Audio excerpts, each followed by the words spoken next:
Frame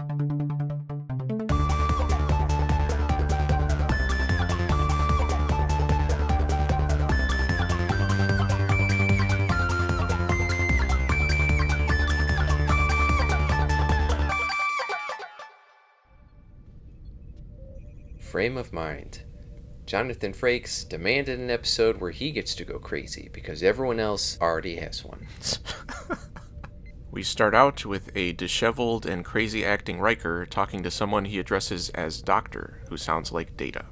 He says he won't hurt anybody anymore, and he'll start getting better. And it turns out it's all part of one of Beverly's plays. So in this one scene, we have Jonathan Frakes playing Will Riker, who is playing a character in a play, all while he's pretending to be a competent Starfleet officer. The multi-layeredness here was impressive. He's nervous about the performance, and Beverly tells him to relax, and he'll be fine. And then he walks out into the hallway, still raving like a lunatic.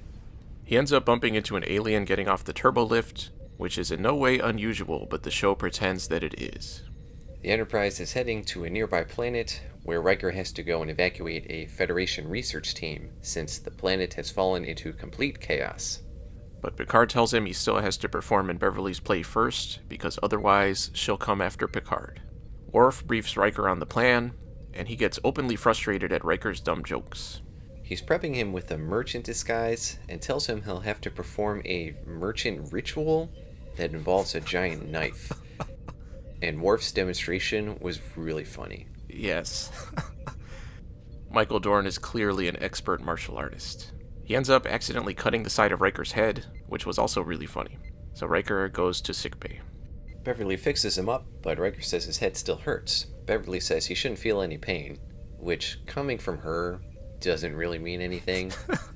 I would just assume that she did a shitty job. Suddenly, Geordi comes in with a wounded crewman, and instead of just giving the pertinent information, he has to throw in some irrelevant Star Trek dialogue about working on a conduit on Deck 39. Nobody cares, Geordi.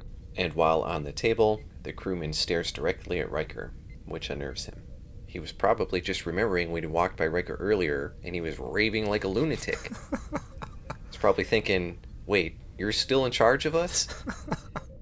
In 10 Forward, Riker tells Troy that he felt like the guy was blaming him for what happened, and that ever since he started rehearsing for Beverly's play, he's felt like people were staring at him and talking about him behind his back.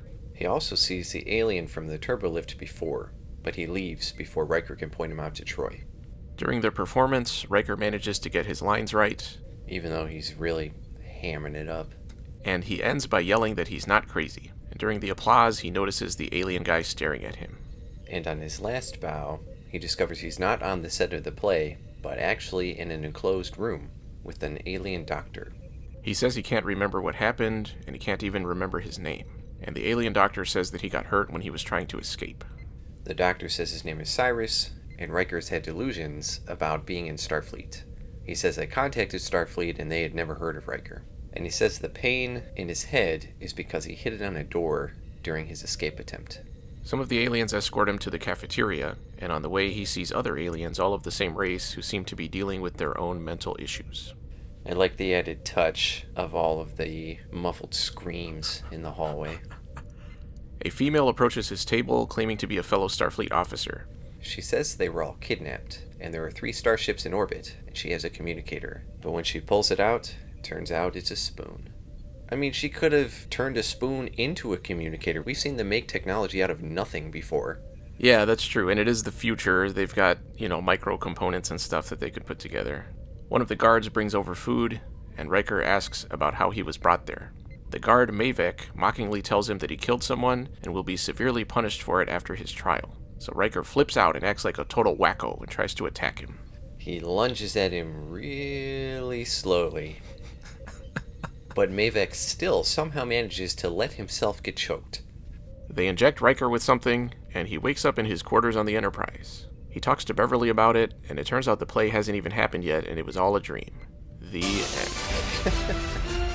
She says she had no idea he would get into his character so much, but shows how much she actually cares about his mental state by only asking how the play went in his crazy delusion. Later, during the play, Riker keeps getting thrown off by seeing things from the hospital.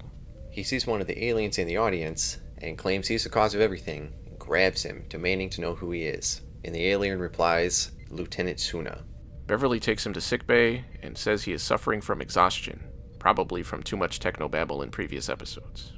Riker says it has to be something more, and asks her to check for whatever drugs the aliens gave him, but she doesn't find anything, because that was a dream. Riker talks to Troy in the hallway, where Data compliments him on his convincing portrayal of dementia. And Troy tells him he needs to go get some sleep. He starts to head back to his room, but keeps seeing and hearing things from the hospital, until he eventually crazies himself back there. He talks to the alien doctor, and tells him that the Enterprise felt so real. The doctor says they can't keep him there much longer because of the legal case open on him. And he has two choices. They can help him try to remember what happened with reflection therapy, which involves having him interact with different aspects of his psyche, or they can do a straight-up space lobotomy. So naturally, he agrees to the reflection therapy. But the doctor says it won't be easy. When they start the therapy, there are no guards, which didn't seem very smart on the doctor's part. Yeah, Riker could slowly lunge at him. A projection of Troy is created from Riker's mind, followed by a projection of Worf, and they relate his memories of feeling trapped and how he was being attacked by someone and fought back. The doctor tells him to try to associate his emotions with logical thoughts, and a Picard projection appears, and talks about being followed into an alley by 3 humanoids who assaulted him. And then Lieutenant Suna is also projected into the room. The doctor says Suna is the hospital administrator, but can't explain why he would be projected from Riker's mind like that. The projections of the Enterprise officers suddenly tell Riker not to believe anything that is happening. And that he's imagining the hospital and is actually on the Enterprise. The doctor gets him to denounce them and seems to gloat over his victory. Later, he's eating some crap in the common area when Beverly sneaks over, saying she's undercover as a doctor or something, because she's not actually a doctor. She tells him that he was on an undercover mission when he was captured, and she will find some way to get him out.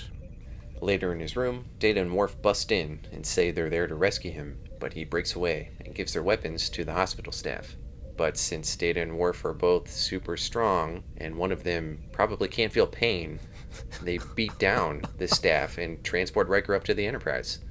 And I noticed that the platform Riker was sleeping on looked incredibly uncomfortable, with that triangular head pillow and just being a flat metal platform. Beverly says that someone was trying to access Riker's long-term memories, and that he is in a state of neural shock. Picard says that during Riker's away mission, he was abducted. Riker finds the initial knife wound from Worf is still bleeding, and Beverly fixes it, but then it's suddenly not fixed. Which again, did not seem out of the ordinary because we're talking about Beverly's medical skill. Riker decides he's not really on the Enterprise, and he clocks Worf and grabs his phaser. He says he won't take the chance of everything actually being real by killing one of them, so he shoots himself instead.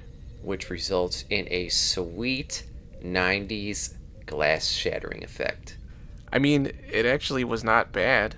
But we're watching the HD versions. Did they adjust this effect from the original TV broadcast? But I agree, it did fit.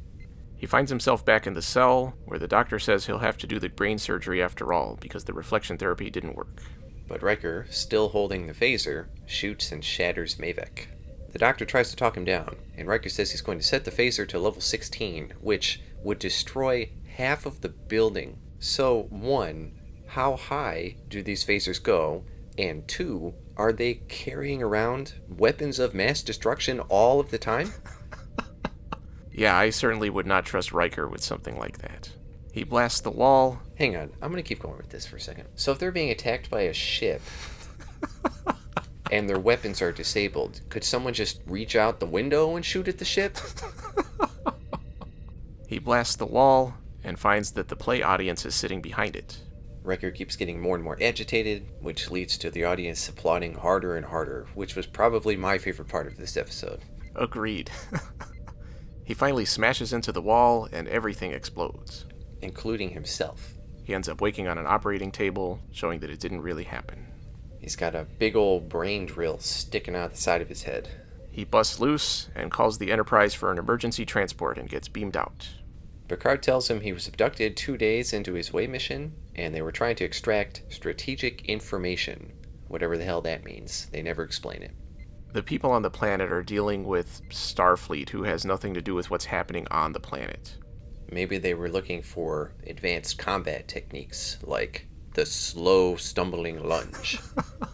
Troy says Riker's mind must have created a defense mechanism in an attempt to keep him grounded in reality, which is what all of his delusions were. What a great defense from going crazy. Yeah, actually going crazy. Riker says he has one more thing to do. And then he pulls out a phaser, turns it up to level 16, and shoots them all, shattering everything into glass. If only. What he actually says is he wants to tear apart the set from the play. Then I turned around, and that alien doctor was right behind me, revealing that I was really a prisoner being forced to review every episode of Star Trek The Next Generation.